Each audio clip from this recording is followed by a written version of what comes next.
Hello student, welcome to my channel learn history with Rekha. आज मैं आप लोग के लिए मिडेवल हिस्ट्री से एक न्यू टॉपिक लेकर आई हूँ जिसका नाम है मुग़ल एम्पायर और बाबर।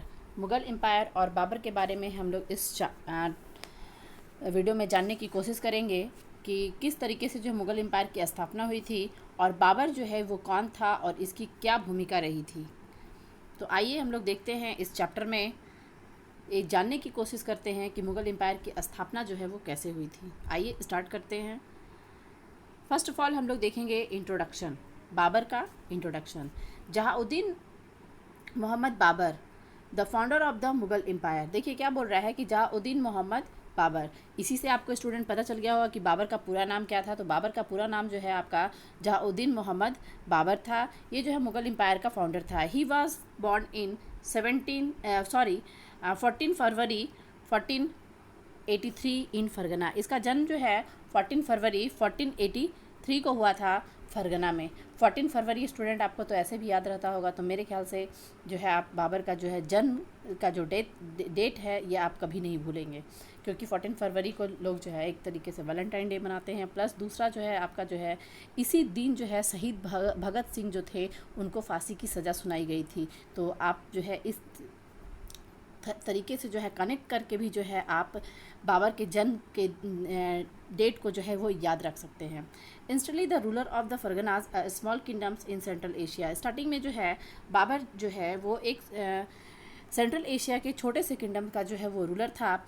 ही was the son of the Sheikh Umar Mirza. ये जो है किसका बेटा था? तो शेख उमर मिर्ज़ा का बेटा था। और Babur attempt to conquer Samarkand and failed क्या बोल रहा है कि बाबर जो है वो अटैम्प्ट करता है, समरकंद को जीतने की कोशिश करता है, बट उसमें जो है वो फेल्ड हो जाता है। However his effort to conquer Kabul were successful. लेकिन फिर जो है आपका क्या बोल रहा है कि वो जो है फर्स्ट टाइम जब वो फेल्ड होता है, सक्सेस नहीं होता है, लेकिन फिर भी जो है वो हार नहीं मानता है और जो है अपने इफ़ोर्ट को जो है बार बार इफ़ोर्ट के थ्रू जो है वो जीत की जो है वो प्रयास करता रहता है और फाइनली जो है वो काबुल को जीत जाता है। और क्या बोल रहा है, and he establish the rule there in the 1504। और जो है फाइनली जो है वो अपने अपने शासन को जो है वो इस्टेब्लिश करता है 1504 AD में।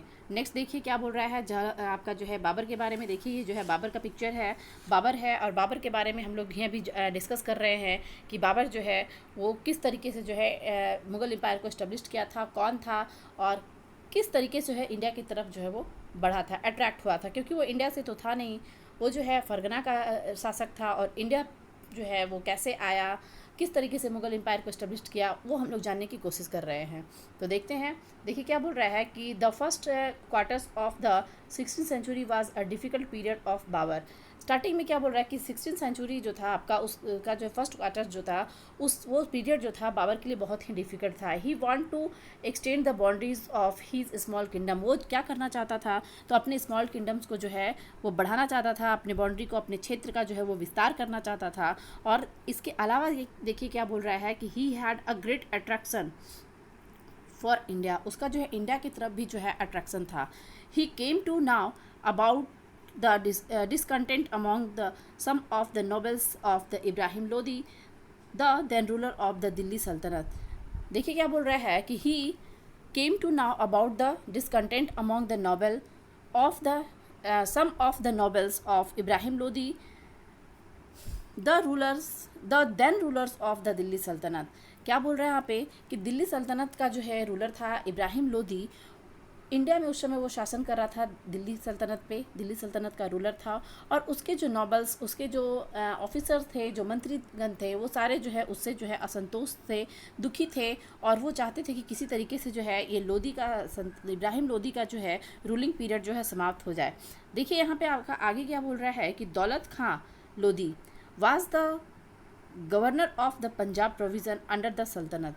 क्या बोल रहा है कि आपका जो है दौलत खां लोधी जो है ये गवर्नर था पंजाब प्रोविज़न का, जो कि किसके अंडर में था, तो दिल्ली सल्तनत के अंडर में था। एंड आलम खां कौन था, तो अंकल ऑफ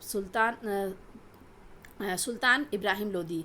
आलम खां जो है ये आपका इब्राहिम लोदी का जो है अंकल था। और ये दोनों क्या चाहते थे, तो देखिए क्या बोल रहा है आपका कि went to in the sultan rule, ये जो है इब्राहिम लोदी के शासन को जो है समाप्त करना चाहते थे। Therefore they send a message to Babur, और इसी के वजह से जो है वो बाबर को जो है मैसेज भेजते हैं और क्या करते हैं, inviting him to invade India, और इंडिया में जो है आने के लिए जो है वो उसको इनवाइट करते हैं और इंडिया पे आक्रमण करने के लिए जो है उसको इनवाइट करते हैं कि इंडिया में बाबर तुम आओ और इंडिया पे आकर के जो है आक्रमण करो। अकॉर्डिंग टू सम हिस्टोरियंस, लेकिन देखिए यहाँ पे क्या बोल रहा है कि हम लोग अभी हम लोगों ने देखा कि दौलत खां लोदी और आलम खां ये चाहता था कि बाबर जो है इंडिया आए और इंडिया आकर के इब्राहिम लोदी के शासन को जो है समाप्त कर दे और जो है वो पुनः जो है वो वापस चला जाए, क्योंकि वो उन लोगों का इंटेंशन यही था, इब्राहिम लोदी को जो है के शासन व्यवस्था को समाप्त करके जो है दौलत खां लोदी जो है और आलम खां जो है चाहता था कि बाबर के थ्रू उसको हरा दिया जाए और बाबर जो है वापस अपने कंट्री चला जाएगा। लेकिन इन दोनों के अलावा कोई और भी था। देखिए क्या बोल रहा है, अकॉर्डिंग टू सम हिस्टोरियंस, मतलब कुछ इतिहासकारों का ये भी कहना है कि a similar message was sent to Babur by the Mewar ruler Rana Sanga. ठीक इसी तरह का मैसेज जो है आपका कि बाबर को जो है इनवाइट किया गया था इंडिया पे आक्रमण करने के लिए। तो दौलत खां लोदी और आलम खां के अलावा जो है यहाँ पे राणा सागा के बारे में भी बताया गया है कि राणा सागा जो है ये भी जो है इनवाइट करता है आपका बाबर को कि इंडिया आए और इंडिया में आकर के जो है वो अटैक करे।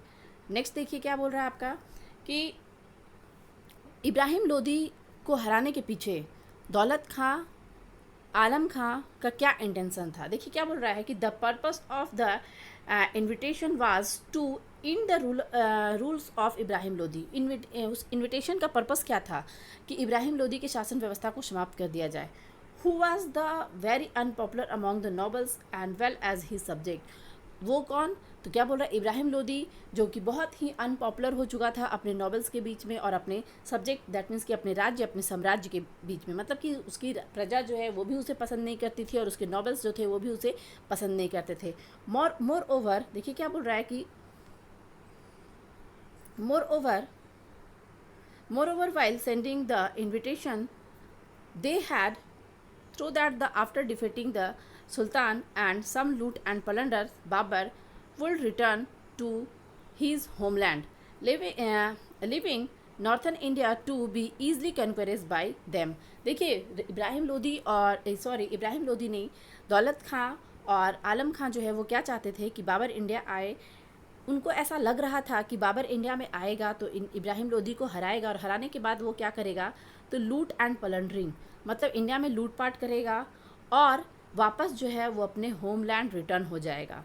और इससे जो है दौलत खां और आलम खां को बहुत ही जो है हेल्प मिलेगा, किस चीज़ में, तो northern India to be easily conquered by them, ताकि जिसके वजह से, क्योंकि दिल्ली सल्तनत का जो इब्राहिम लोदी है वो हार जाएगा और उसके बाद जो है वो बहुत ही आसानी से जो है नॉर्थन इंडिया पे जो है अपना अधिकार कर लेंगे। लेकिन ऐसा नहीं होता है। बाबर जब इंडिया आता है वो इब्राहिम लोदी को हराता है तो उसका जो इंटेंशन जो था वो और बढ़ने लगता है, उसकी जो महत्वाकांक्षा जो थी वो बढ़ने लगती है। इंडिया उसे बहुत रास आ जाती है, इंडिया उसे पसंद आ जाता है और वो फाइनली चाहता है कि मैं इंडिया में ही जो हूँ बस जाऊँ, मैं यहीं पे रहूँ, यहीं पे शासन करूँ, और यही होता है। आगे देखिए क्या बोल रहा है, battle of Panipat and establishment of Mughal empire. ठीक आपका जो है बाबर को जो इन्विटेशन दिया गया था बाबर उसको एक्सेप्ट करता है और फाइनली जो है बाबर आपका जो है 1526 में जो है इंडिया आता है। Babur came to India with his well trained army of about 12,000 soldier. His army was made by Ibrahim Lodi's huge army of about 1 lakh soldier. देखिए क्या बोल रहा है कि 1526 में जो है बाबर जो है इंडिया आता है अपने वेल ट्रेंड आर्मी के साथ, जिस उसकी आर्मी की संख्या कितनी थी, तो 12,000 उसकी आर्मी की संख्या कितनी थी, तो 12,000 सोल्जर को लेकर के वो इंडिया आता है। जो कि आपके यहाँ पे क्या बोल रहा है कि इब्राहिम लोदी जो था उसकी सेना जो है बहुत ही बड़ी थी, कितना, तो 1 लाख सोल्जर थे उसकी सेना में। जो है कितने सैनिक थे, तो 1 लाख सोल्जर जो थे, और बाबर की कितनी थी, तो 12,000। लेकिन क्या बोल रहा है कि which comprised trained as well as oldie picked untrained soldiers, the battle was fought at Panipat and is hence called the first battle of Panipat. देखिए क्या बोल रहा है यहाँ पे कि बाबर जो है वो 12,000 जो है वेल ट्रेंड आर्मी को, सोल्जर को लेकर के जब इंडिया आता है, इब्राहिम लोदी पे जो है अटैक करता है, लेकिन कंपेयर किया जाए तो उसकी इब्राहिम लोदी की 1 लाख सेना जो थी वो अनट्रेंड थी। उसमें जो है बहुत ऐसे सैनिक थे जिनमें जो है स्किल की कमी थी, और इस वजह से जो है बाबर की 12,000 सेना जो है वो इब्राहिम लोदी की सेना पर भारी पड़ती है। और फिर जो है आपका ये फाइट होता है, बैटल होता है, और ये बैटल जो है देखिए यहाँ बोल रहा है कि the battle was fought at Panipat. ये बैटल जो है आपका फाउट हुआ पानीपत में। और पानीपत स्टूडेंट कहाँ पे है, तो ये हरियाणा में है, and is hence called the battle of Panipat. और इसीलिए जो है इसे फर्स्ट बैटल ऑफ पानीपत कहा गया, क्योंकि फर्स्ट बैटल ऑफ पानीपत कहे जाने के पीछे रीज़न ये है क्योंकि इसके बाद भी जो है 2 और बैटल हुए थे। देखिए all those Babur possessed a small army possessed the small sorry Although Babur possessed a small army, his superior war tactics, better weapons, and skilled soldiers proved too much to the sultan's army. देखिए क्या बोल रहा है कि बाबर की जो है आपका ट्रेन सोल्जर थे बाबर के पास, उसके जो सोल्जर थे वो स्किल्ड सोल्जर थे, प्लस जो है आपका सुपीरियर वेपन था। तो ये सब सारी चीज़ जो है क्या बोल रहा है कि prove too much for the sultan army. ये सब सारे जो हैं सुल्तान की आर्मी पे भारी पड़ते हैं, और उसको जो है वो बाबर को जो है प्रूफ करके दिखा देते हैं कि हम लोग जो हैं वेल हैं, अच्छे हैं, और हमें जो है इतनी काबिलियत है कि हम 12,000 होकर के भी हम 1 लाख पर भारी पड़े। और इसके बाद देखिए क्या बोलता है कि the sultans lost the battle and was killed. और इस वजह से जो है आपका बैटल होता है, बैटल ऑफ पानीपत में जो फाइट होता है उसमें जो है इब्राहिम लोदी की हार होती है, और फाइनली जो है वो मारा जाता है।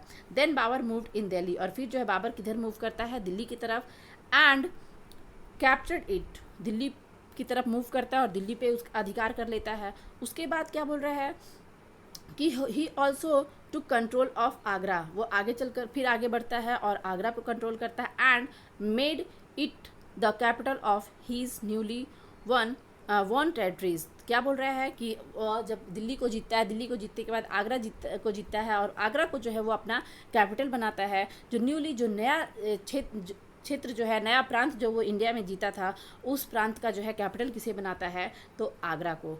देखिए क्या बोल रहा है कि this event make the beginning of Mughal rule in India. और यही घटना जो है स्टार्ट होती है, इसी घटना से जो है मुग़ल शासन का जो है, मुग़ल साम्राज्य की जो है इंडिया में शुरुआत होती है। और फर्स्ट बैटल ऑफ पानीपत से ही जो है आपका मुग़ल साम्राज्य की स्थापना होती है। फर्स्ट बैटल ऑफ पानीपत कब फाइट हुआ था, तो 21 जून 1526 में। कहाँ पे, तो पानीपत में। पानीपत कहाँ है स्टूडेंट, तो वो हरियाणा में है। नेक्स्ट देखिए आपका बाबर्स विक्टोरियाज कैंपेन। अब बाबर जो है वो इंडिया में मुग़ल एम्पायर को इस्टेब्लिश कर लिया। इस्टेब्लिश करने के बाद जो है अब उसकी जो है इच्छाएं, महत्वाकांक्षाएं जो हैं वो और बढ़ने लगी कि मैं अपने साम्राज्य को जो है विस्तार करूं।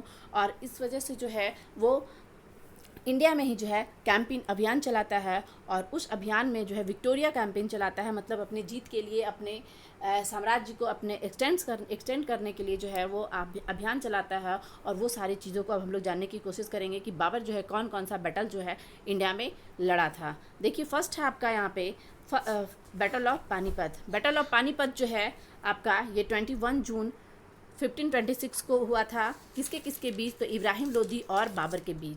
नेक्स्ट देखिए आपका बैटल ऑफ खानवा है जो आपका हुआ है। बैटल ऑफ खानवा जो हुआ है ये 17 मार्च 1527।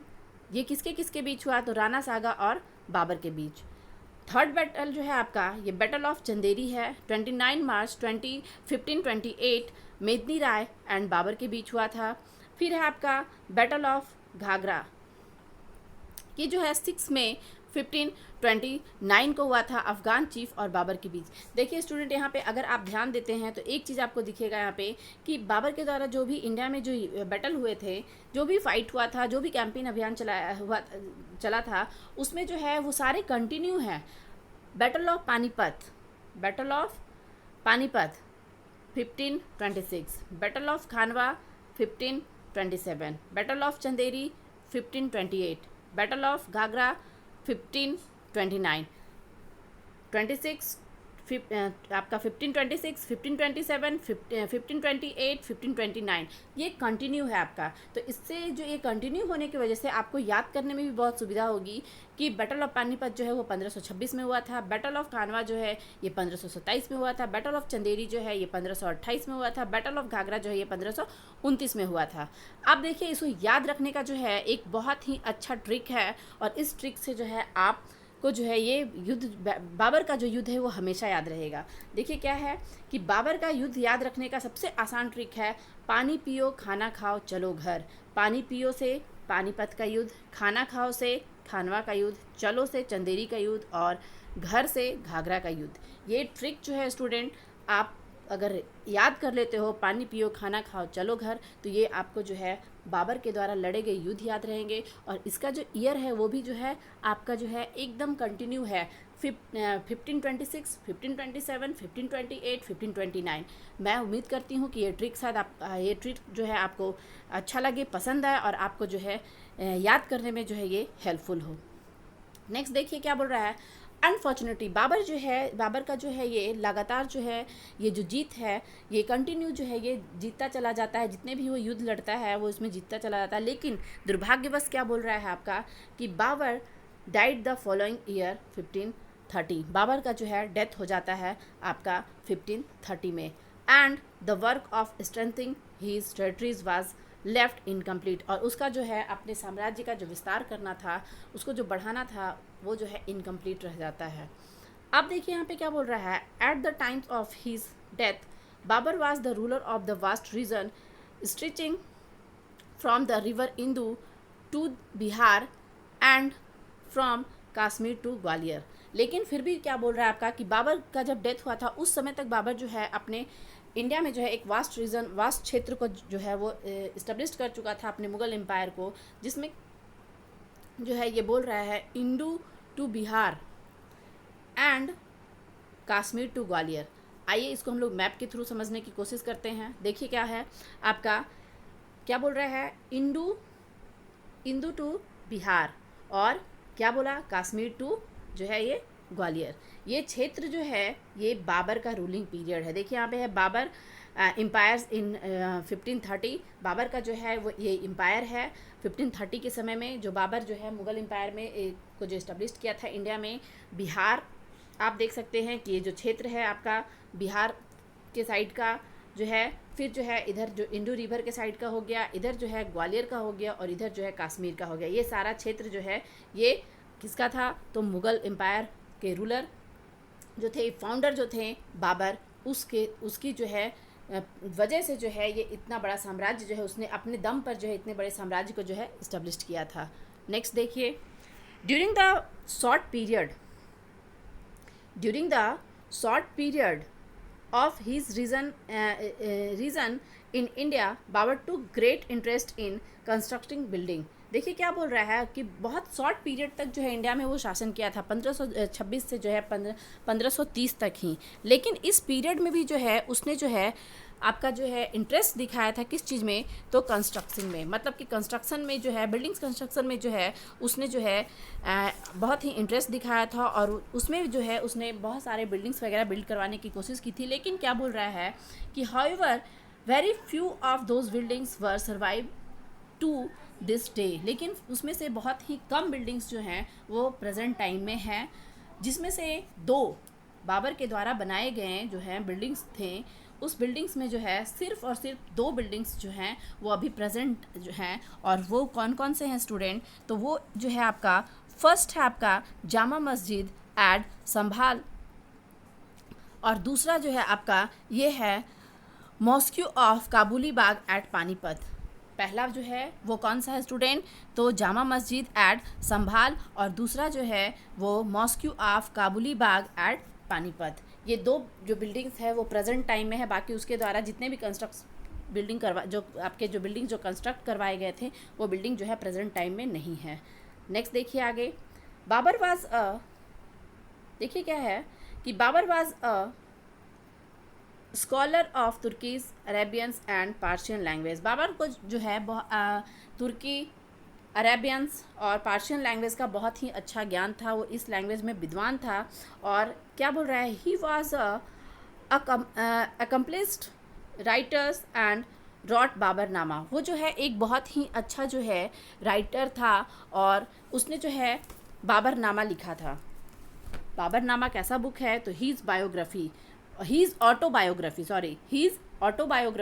बाबरनामा जो है वो बाबर का जो है ऑटोबायोग्राफी है और उसको जो है बाबरनामा को जो बाबर ने खुद से लिखा था और उसमें अपनी लाइफ के बारे में। This book is considered to be a classical. ये बुक जो है एक क्लासिकल बुक के नाम से जाना जाता है। इन द बुक्स, इस बुक्स में क्या बोल रहा है कि Babur was provide a details account of his own life. इस बुक में जो है बाबर ने जो है अपने लाइफ के डिटेल्स को जो है पूरे अच्छे तरीके से मेंशन किया है कि उसके लाइफ, उसकी जीवनी जो है वो क्या थी। एंड इसके अलावा देखिए क्या बोल रहा है, he has also describe various features of the place he visit and the lifestyle of the peoples who lived there। क्या बोल रहा है आपका कि बाबर ने जो है अपने बाबरनामा बुक में जो है ये भी डिस्क्राइब किया है बहुत सारे फीचर, मतलब कि बाबर जो है जहाँ जहाँ गया अपने लाइफ में उन सभी जगहों के बारे में जो है उसने बाबरनामा में मेंशन किया है। और प्लस वहाँ के लाइफ स्टाइल के बारे में भी मेंशन किया है कि वहाँ के लोग जो हैं वो किस तरीके से रहते थे, उनका रहन सहन क्या था, उनका कल्चर क्या था, उनकी जो है लाइफ स्टाइल क्या थी, वो सारी चीज़ों को जो है उसने अपने बाबरनामा बुक में जो है मेंशन किया है। तो स्टूडेंट ये था हमारा ये बाबरनामा, इस बाबर के बारे में और मुग़ल एम्पायर के बारे में ये टॉपिक था हमारा। और मैं उम्मीद करती हूँ कि ये जो है आपके लिए बहुत ही यूज़फुल रहा हो। Thank you so much. Thank you for the watching my channel. Thank you so much.